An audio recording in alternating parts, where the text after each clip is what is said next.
On this show, we really love watching Dave Rubin because nobody has been worse at their job in human history than Dave Rubin. He's the guy, he started off nominally on the left, and he was with the Young Turks, and then he slowly creeped to an enlightened centrist via Sam Harris, and then eventually he just went full, I'm a Trump stan. I'm a far-right influencer, right? Snuggling up to the likes of people like Milo Yiannopoulos, for example. Well, he's given us an all-time banger. I can't get enough of this. Injected straight into my veins. Here are Dave Rubin's brilliant thoughts on climate change. Oh, shut up. I have just had it with these people. Everything is going to be fine, guys. I mean, I do realize we have to, ruin these people's lives and get them out of our way. But, the planet is going to be just fine. Things might change a little bit and, okay, water might rise. Some of those things might all be possible. And I actually believe the jury is out on those things. If there was ever a show to cancel me on, it'd be this one, because these people freak out unless you bow to their climate gods. I just refuse to do it. But humans always find a way. Jeff Goldblum, Jurassic Park, life finds a way, okay? We're gonna be okay. Or we should be looking into other things that are Elon Musk is doing. I don't know, maybe go to Mars if you think it's so terrible here. But they don't seem to be focused on that. They seem to be focused on what we can do to control people here on planet Earth, okay? So they're freaking out. Mass extinction is coming. Mass extinction's coming. I got a mass extinction for you people. Amazing. Nobody has been a bigger clout shark than Dave Rubin. By the way, you saw he referenced Elon Musk there, we should do what Elon's doing, bro.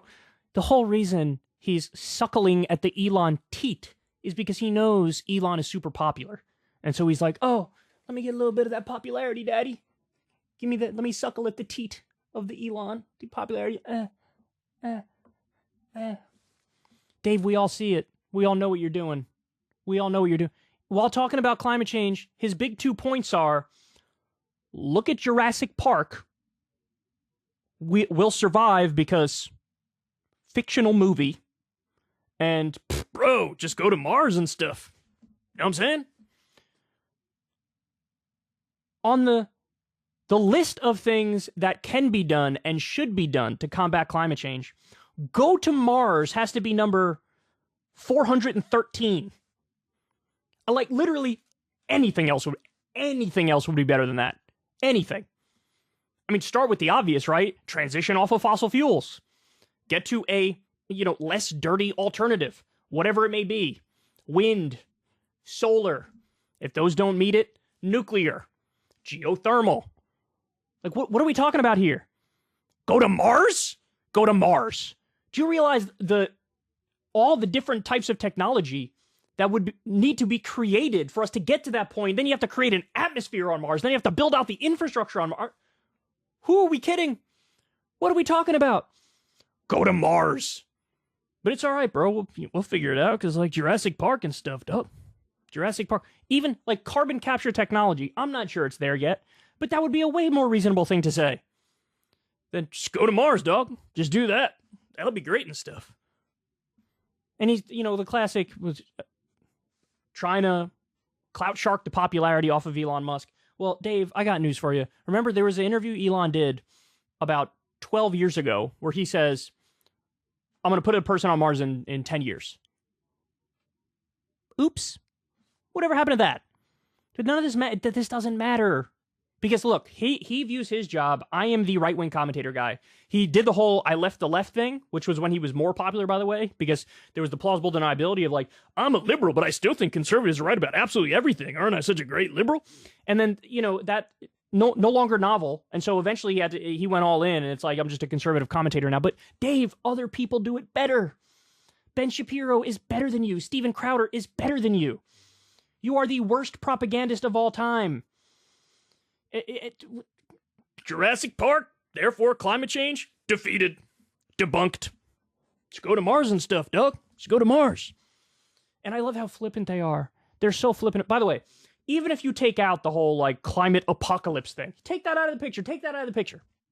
You do realize that fighting back against climate change could lead to an economic boom, because there's millions and millions of jobs that are waiting to be created.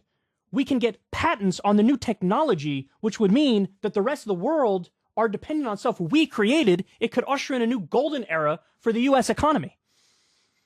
They, like, even from their own perspective, there's an argument for us to exhaust every option and really aggressively go down the road of trying to get to renewable energy, and they still are just get rid of it. Get rid of it. Now, by the way, also, everybody go check their funding, right?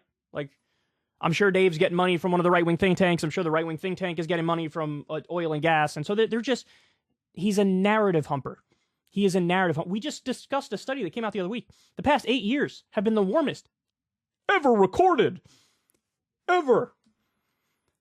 And there's just, I don't see it. I don't know what you're talking about. Who cares? And it's always like, their classic move is what?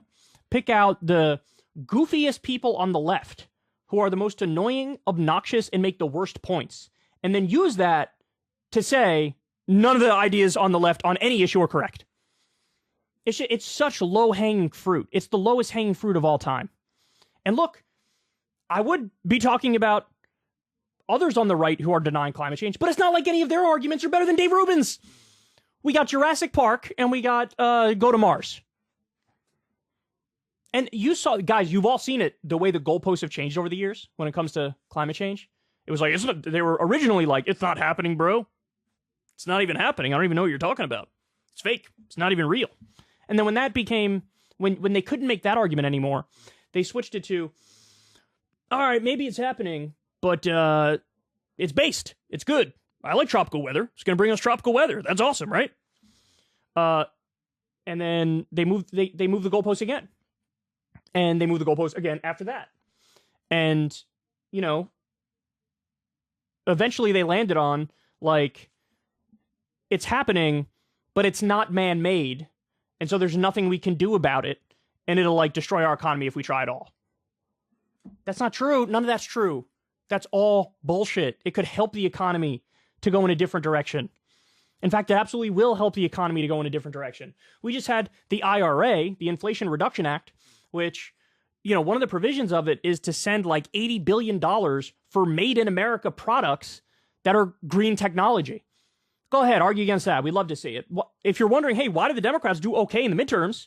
Why is it that particularly in the Rust Belt, they far exceeded expectations? It's because there was billions of dollars of investment in that region, and people got jobs, and it was all under the guise of, we need new technology, we got to fight back against climate change, so let's do it. So, but no, swat it all aside. Free market and stuff, bro. You got free market, competition will kick in and stuff, That's what'll happen. Jurassic Park. Just go to Mars. Dave, just please pick a new field. For the love of God, pick a new field. Because this ain't it for you. If you want to see me and Crystal Ball interview legends like Noam Chomsky, Cornel West, and more, subscribe to Crystal Kyle and Friends on Substack. $5 a month gets you the video version a day early. Remember, we take 0 ad dollars for this podcast. Or you can sign up on Substack for free and get the audio version a day later. Link in the video description box below.